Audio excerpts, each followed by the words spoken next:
우리가 그 가창력이 뛰어난 가수라고 이야기하는 인순이라고 하는 분이 있죠. 그분의 아버지는 주한 미군이었습니다. 그리고 인순 씨는 한 번도 그 아버지 얼굴을 본 적이 없습니다. 그래서 아버지란 노래를 좀 다른 그 작곡자들이나 이런 사람이 부르라고 그럴 때 계속 거절했습니다. 나는 아버지란 노래는 부를 수 없습니다. 나중에 아버지란 노래를 이제 설득을 해서 부르게 됐는데, 그래도 노래 가사에는 난 아버지라는 단어를 절대 넣을 수 없다. 그래서 그것을 빼고 노래를 하겠다는 동의를 얻어서 노래를 했던 사람이 인순이라고 하는 가수입니다.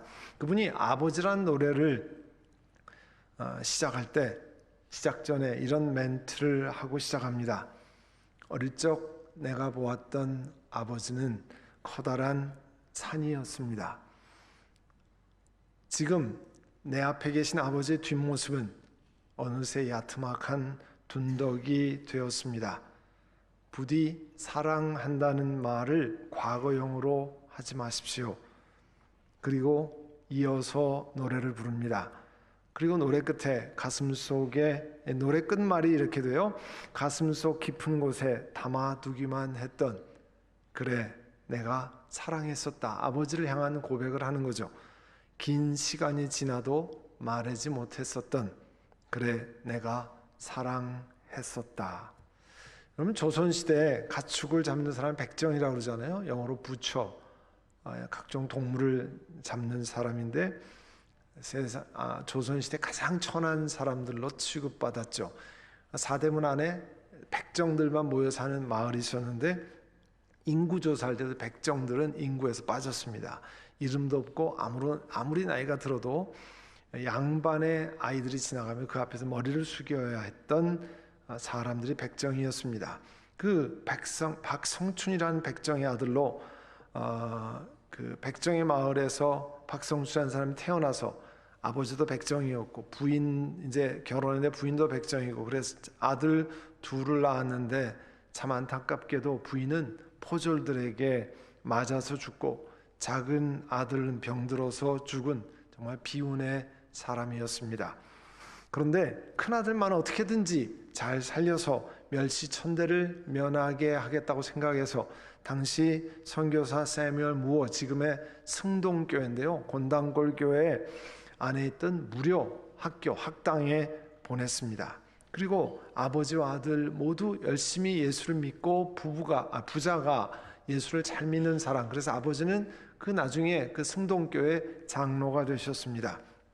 그 백정의 아들 박서영이 이제 예수님을 믿고 세브란스 의학교회 선교사에게 의학을 배워서 조선 최초로 서양 의사가 됩니다.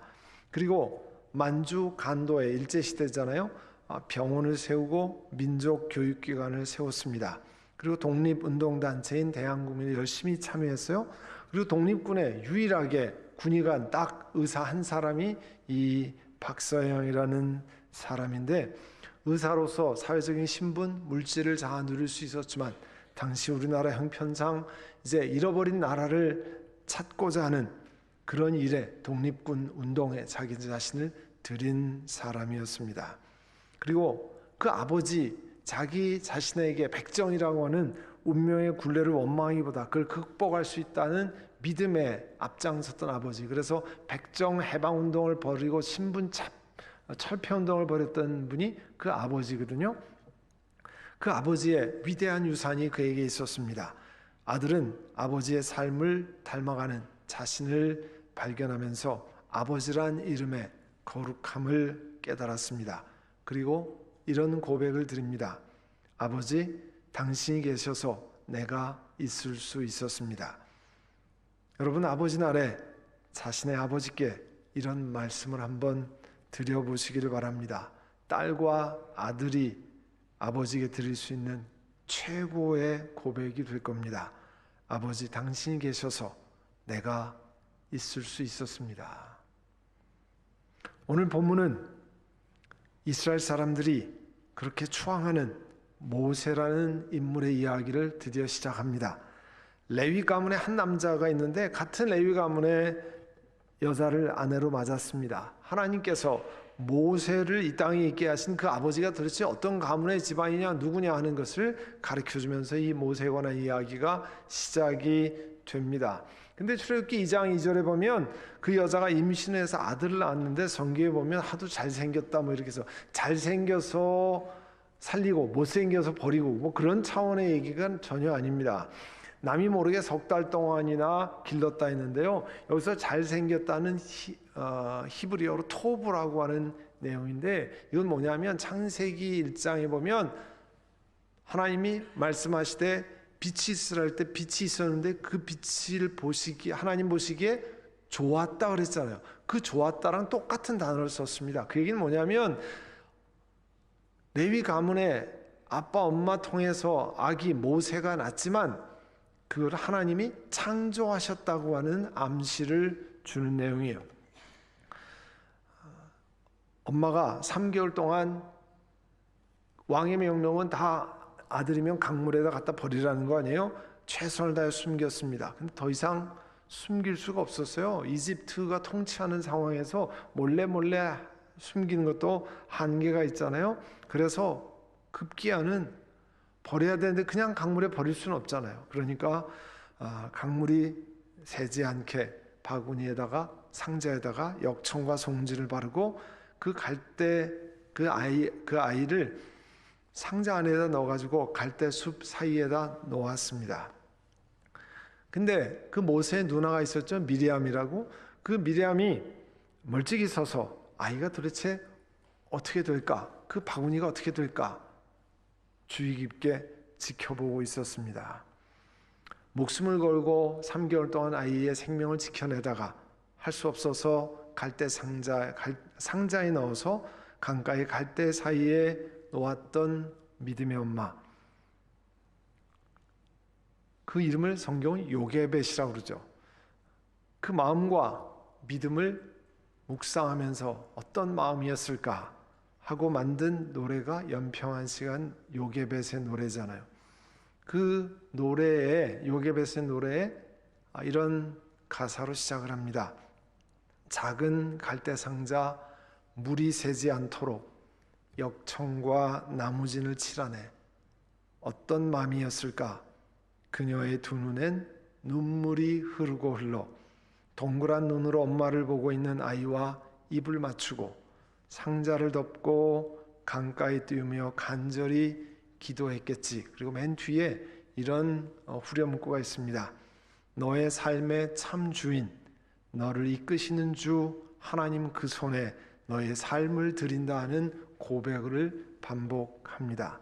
여러분 5절 말씀에 보면 마침 바로의 딸이 목욕을 하러 강으로 내려왔다고 그랬어요. 시녀들이 강가를 거닐고 있을 때 공주가 갈대 숲속에 놓여있는 상자를 보고 하녀를 시켜서 가져오라고 그랬습니다. 우리가 그 성경을 읽으면서 여러분 이런 질문을 할 수 있어요. 아니 공주가 무슨 강가에 가서 목욕을 하는가? 왜냐하면 옛날 왕궁 이런 데 보면 다 욕조 같은 걸 따로 마련해서 하는데 왜 강가에 가서 할까? 왜 그러냐면요. 당연히 지체 높은 사람들은 강가에 가서 목욕 안 하죠. 욕조 이런 걸 만들어서 하는데 그 옛날에도 나일강은 신령한 강이라고 이집트 사람이 생각했기 때문에 그렇습니다. 거기 가서 목욕을 하면 축복을 받고 거기 가서 목욕을 하면 자녀를 잘 출산하고 이런 것 때문에 공주까지도 거기 가서 목욕을 하러 나온 거예요. 시녀를 보내서 상자를 가져와서 열어보니까 히브리 아이였어요. 히브리 남자 아이였습니다. 그때 재치있게 그것을 보고 모세 누나 미리암이 쪼르르 달려갔습니다. 공주님, 히브리 여인에게 혹시 아기를 젖을 먹일 유모가 필요하지 않습니까? 가서 데리고 올까요? 공주의 허락을 얻어서 모세 누나 미리암이 누구를 데려왔습니까?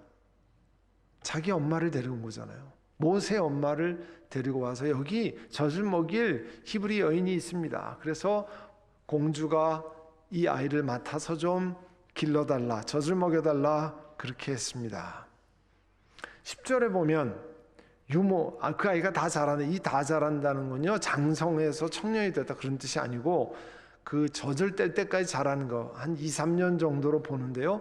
그때까지 자란 다음에 그 여인이 그 아이를 이제 바로의 딸에게 와서 다시 데려다 줬으니 공주가 그 아이를 양자, 어답트해서 양자로 삼았다 그랬어요. 그래서 공주가 내가 그를 물에서 건져냈다 그래서 모세스라고 하는 그 이름을 지어주었다 그랬습니다. 그러니까 모세의 엄마는 공주의 부탁으로 아이를 키우고 그 동안에 기도하고 뭐 신앙교육도 하고 이렇게 했겠죠. 짧은 시간이지만 그러나 3살 전후까지 젖을 먹여 키우고 그 다음에 공주의 양자가 되어서 이집트 궁궐의 교육을 받았습니다. 나중에 신약에 보면 사도행전 7장에 그 스데반이 다른 사람의 복음을 증거할 때 이 모세 얘기를 해요. 그 모세 이야기를 할 때 뭐라고 하냐면 그 엄마가 할 수 없이 강가에다 내다 버렸는데 바로의 딸이 데려다가 자기 아들로 삼아서 길렀습니다. 그리고 모세는 이집트 사람의 모든 지혜를 다 배웠습니다. 그 하는 말과 하는 일에 능력이 있었습니다. 그랬어요.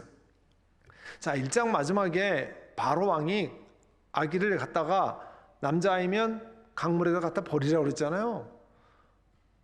그 버리는 것 때문에 사실은 모세를 할 수 없이 그 엄마가 버렸는데 그 버리는 것 때문에 모세는 공주의 양아들로 입양이 된 겁니다.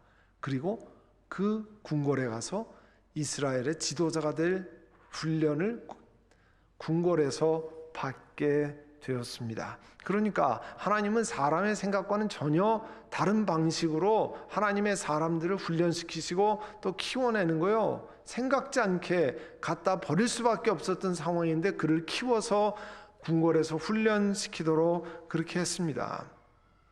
이집트 바로가 히브리 여인에게서 난 아이들, 남자아이들은 다 갖다가 죽이고 혹은 강물에다 버리라고 그랬을 때 그걸 순종하지 않은 사람, 지난주에 말씀한 것처럼 시브라와 부하라고 하는 히브리 여인들입니다. 그리고 모세, 히브리 여인인데 아이를 자기는 강물에다 버릴 수 없었습니다. 그리고 모세의 누나 미리암, 공주한테 달려가서 유모를 데리고 올까요? 그렇게 얘기했던 그 다 여인들이 함께 모세를 살리는데 합작품을 했어요. 그뿐이 아닙니다. 여러분, 공주면 바로의 딸, 공주면 자기 아버지가 무슨 명령을 히브리 사람들이 내렸는지 다 알 거 아니에요. 그런데 성경에 보면 모세를 보았을 때 뭐라 그랬어요? 불쌍히 여겼다 그랬어요. 만약에 그 명령을 어기는 걸 알았으면 그 아버지 바로에게 무슨 일이 있었겠죠. 그럼에도 불구하고 여전히 이 공주는 그를 키워서 살려서 궁궐에서 교육받도록 그렇게 했습니다. 그러니까 여인들이 시리즈로 이렇게 도우는 것을 알 수 있어요.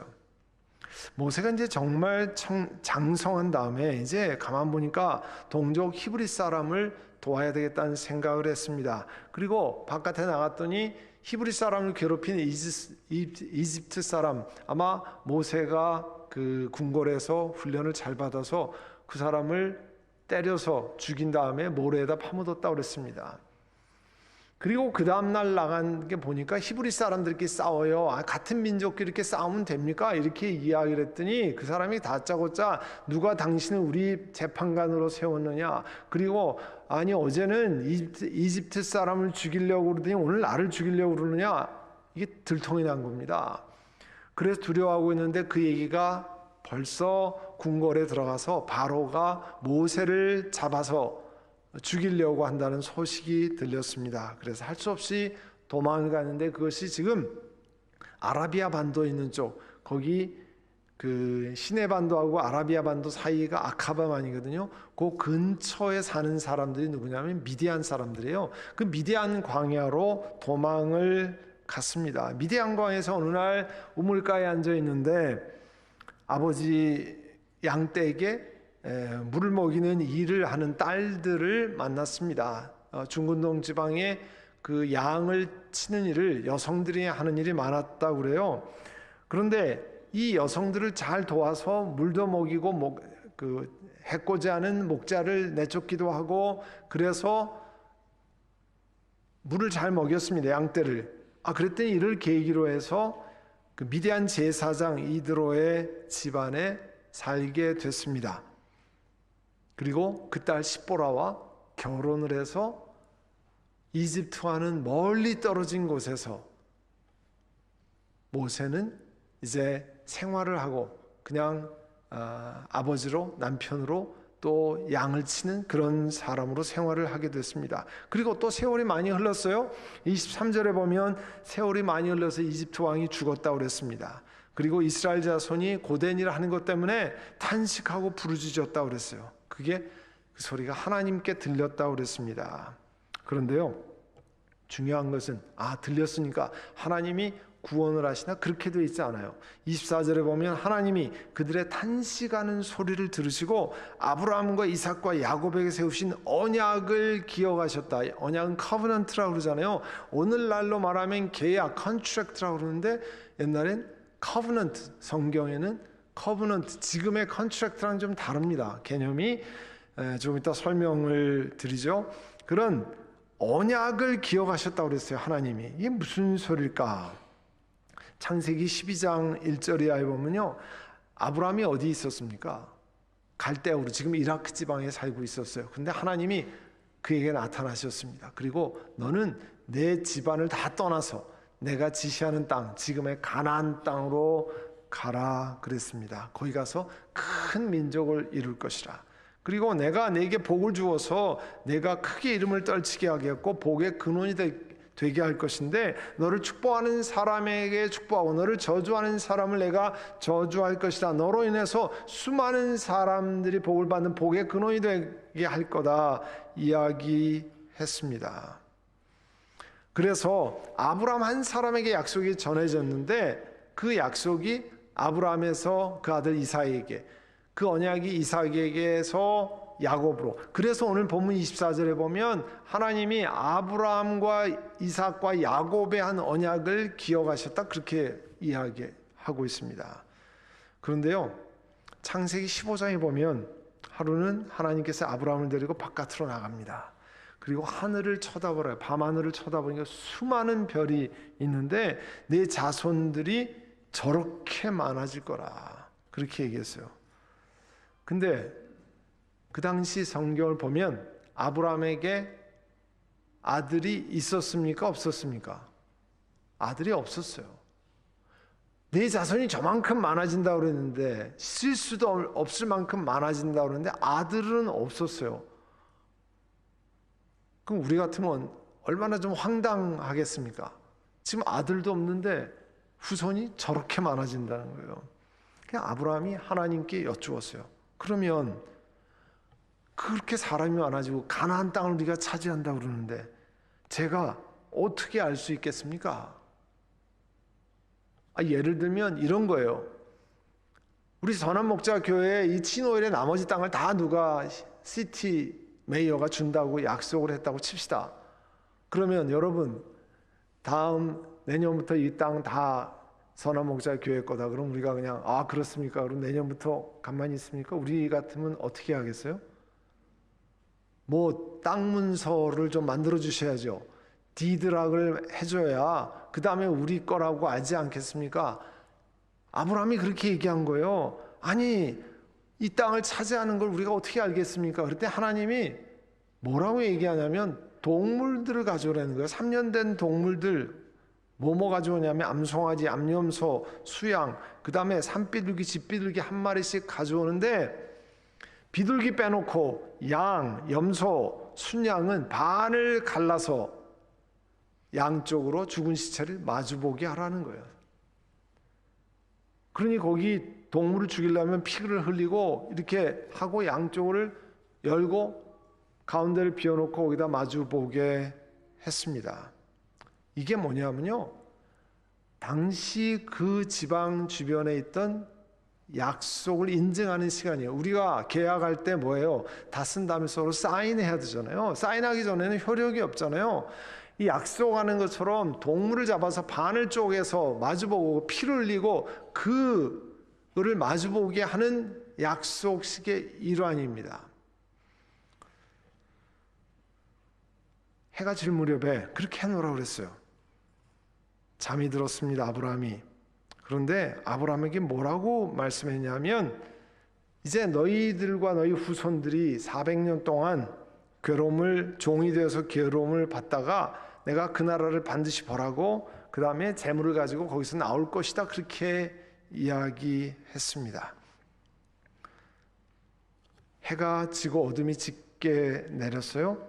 연기나는 화덕, firing pot이라고 하는데, firing pot, 그 다음에 flaming torch, 타오르는 횃불이 갑자기 나타나서 쪼개놓은 동물 죽은 시체 사이를 쭉 지나갔습니다. 아까 말씀드렸잖아요.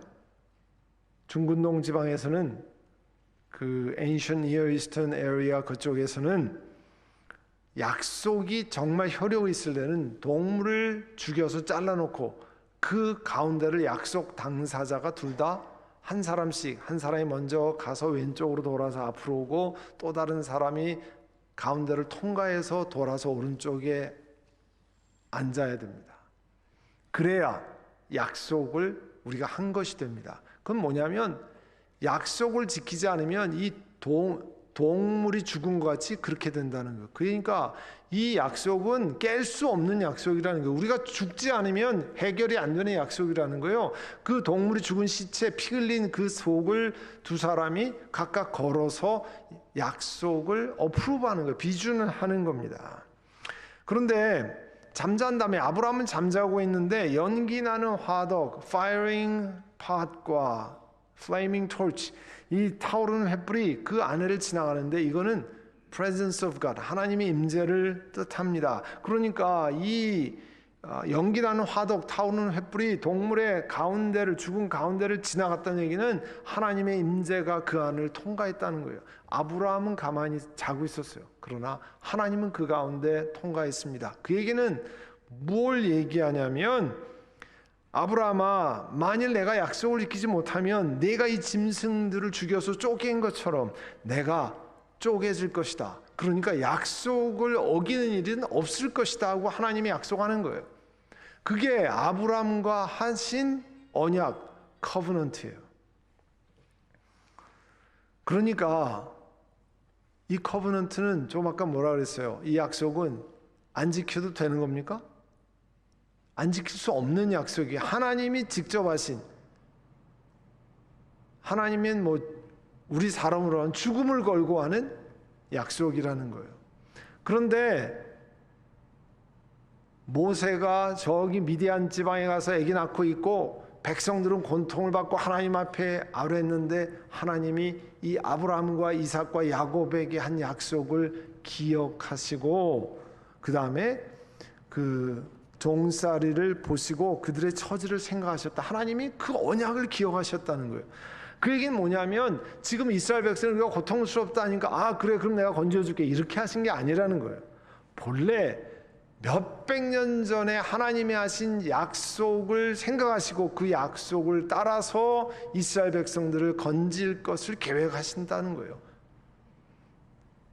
그게 24절의 말씀이에요. 굉장히 중요한 말씀입니다. 우리가 많이 암송하는 구절, 요한복음 3장 16절, 하나님이 세상을 이처럼 사랑하사 독생자를 주셨으니 이는 저를 믿는 자마다 멸망치 않고 영생을 얻게 하려 함이라.